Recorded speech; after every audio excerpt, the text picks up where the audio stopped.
Assalamualaikum warahmatullahi wabarakatuh. Nama saya Marsina Bayuni, nomor induk mahasiswa P071312161113. Izin ingin mempresentasikan materi skripsi saya yang berjudul Hubungan Status Gizi dan Status Imunisasi dengan Kejadian ISPA pada Balita. Sebelumnya saya mengucapkan terima kasih yang sebesar-besarnya kepada Ibu Siti Masoda SPDM Gizi selaku pembimbing yang memberikan arahan dalam pembuatan skripsi ini. Dan saya ucapkan terima kasih kepada Bapak Dr. Haji Mapola MKes dan Ibu Hajah Aprianti SPD MPD selaku penguji sidang skripsi ini. Baiklah, untuk mempersingkat waktu, langsung saja saya akan membahas secara singkat tentang latar belakang skripsi saya.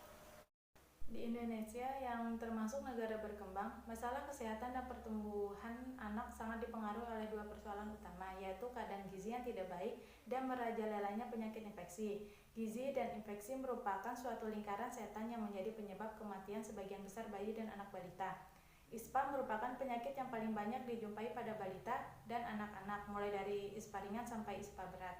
ISPA berat, jika masuk ke dalam jaringan paru-paru, akan menyebabkan pneumonia pada anak-anak.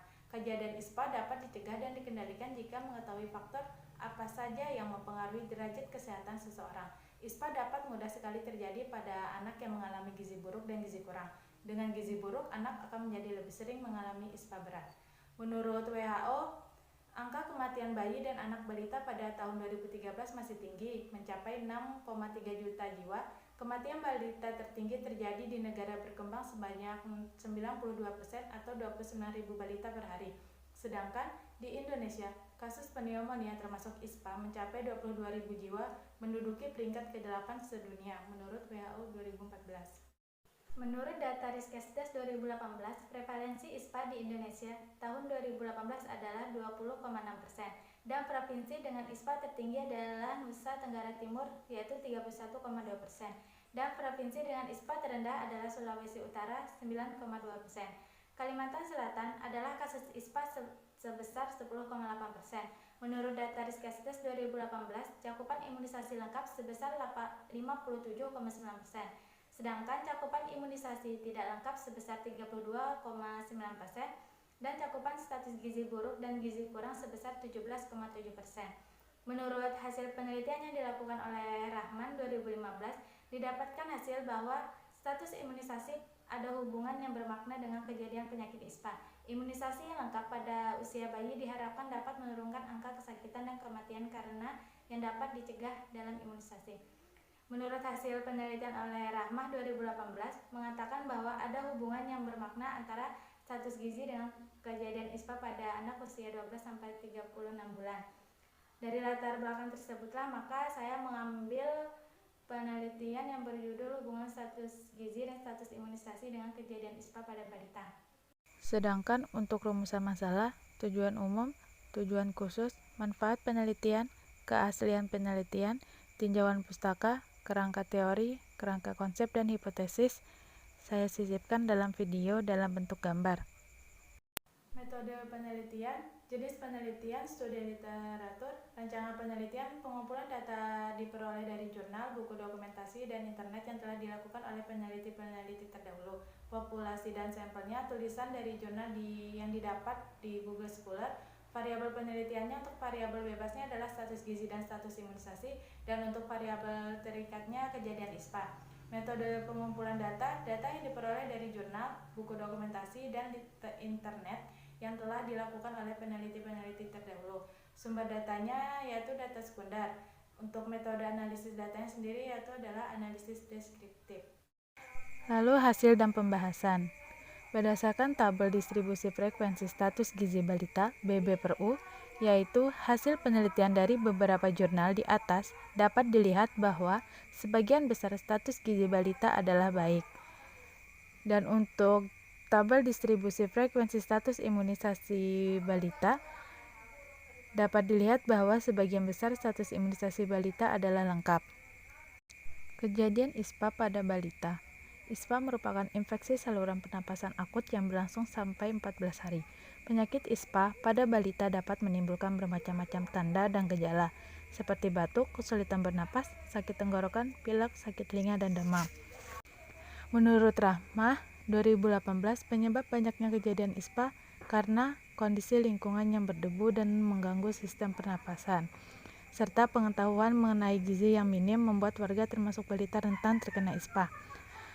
Status gizi pada balita masih ada yang kurang. Hal tersebut dikarenakan kurangnya asupan makanan di dalam tubuh berdampak mengakibatkan kurang gizi serta berat badan anak menurun dan daya tahan tubuhnya juga ikut menurun, sehingga dapat mempermudah masuknya kuman di dalam tubuh dan menyebabkan anak gizi kurang tersebut akan lebih mudah terkena ISPA dibandingkan anak dengan gizi baik.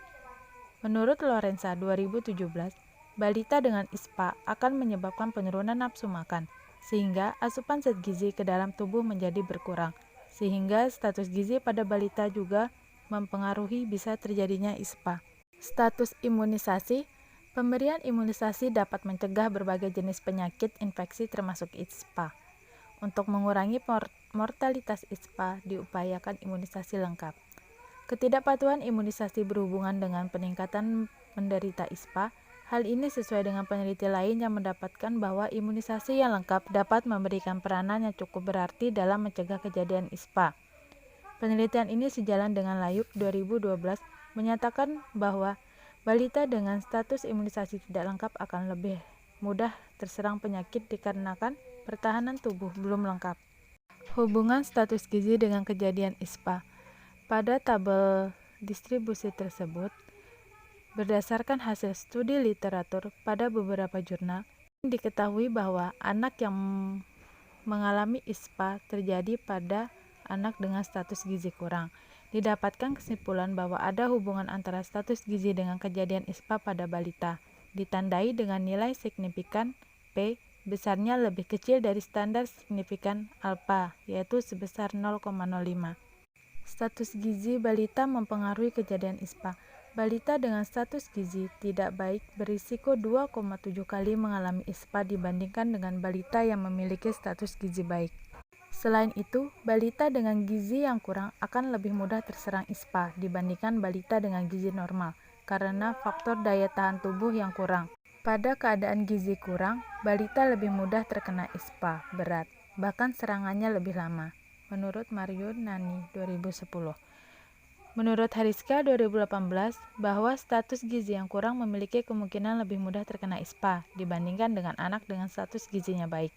Hal ini dapat dikarenakan pada anak dengan status gizi kurang cenderung memiliki daya tahan tubuh yang kurang, sehingga paparan ISPA dapat lebih mudah menyerang pada anak tersebut. Hal tersebut sejalan dengan pendapat Hadiana 2013 bahwa status gizi yang kurang dapat menyebabkan ketahanan tubuh menurun. Hubungan status imunisasi dengan kejadian ISPA pada balita. Di sini ada tabel distribusi hubungan status imunisasi dengan kejadian ISPA pada balita. Berdasarkan hasil studi literatur pada 5 jurnal, disimpulkan bahwa ada hubungan antara status imunisasi dengan kejadian ISPA pada balita. Hal ini dapat dilihat dari hasil uji statistik yang menunjukkan nilai p-value yaitu adalah kurang dari 0,05. Pemberian kelengkapan imunisasi merupakan salah satu faktor yang sangat penting bagi para ibu untuk menjaga kesehatan anak agar tetap dalam kondisi sehat. Serta dengan memberikan imunisasi kepada anak diharapkan dapat membantu meningkatkan daya tahan tubuh anak agar terlindungi dari berbagai penyakit, khususnya penyakit infeksi. Secara individu, apabila anak telah mendapat vaksinasi, maka 80-95% akan terhindar dari penyakit infeksi. Pada penelitian Rahman 2015 menunjukkan bahwa ada hubungan yang bermakna antara status imunisasi dengan kejadian ISPA, di antaranya tidak mendapatkan imunisasi secara lengkap. Hal tersebut menunjukkan tingginya presentasi balita yang tidak diberikan imunisasi secara lengkap, yang mana imunisasi harus diberikan kepada bayi dengan lengkap, berfungsi sebagai vaksin, sehingga terhindar dari suatu penyakit infeksi tertentu seperti ISPA. Sama halnya dengan penelitian terdahulu, yaitu dari penelitian Nuryanto 2012 yang menyebutkan bahwa terdapat hubungan yang bermakna antara status imunisasi dengan kejadian ISPA pada balita. Rentannya penularan penyakit pada balita akan mempengaruhi kekebalan tubuh balita itu sendiri. Hal ini sejalan dengan hasil penelitian sebelumnya, yaitu dengan adanya pemberian imunisasi dasar dan lengkap, maka risiko terserang penyakit ISPA akan semakin kecil. Penelitian ini didukung dengan teori yang mengungkapkan oleh R. Hartono dan Dwi Rahmawati 2012 mengatakan bahwa kemampuan untuk menahan organisme penyerang dipengaruhi banyak faktor, kekurangan sistem kekebalan pada anak beresiko terinfeksi. Dapat disimpulkan dari penelitian ini bahwa ada hubungan antara status gizi dan status imunisasi dengan kejadian ISPA pada balita. Saya cukupkan video presentasi saya sampai di sini. Saya mohon maaf apabila ada kesalahan dalam pembuatan video ini. Terima kasih kepada Bapak dan Ibu yang telah meluangkan waktunya untuk melihat dan menonton video presentasi saya. Wassalamualaikum warahmatullahi wabarakatuh.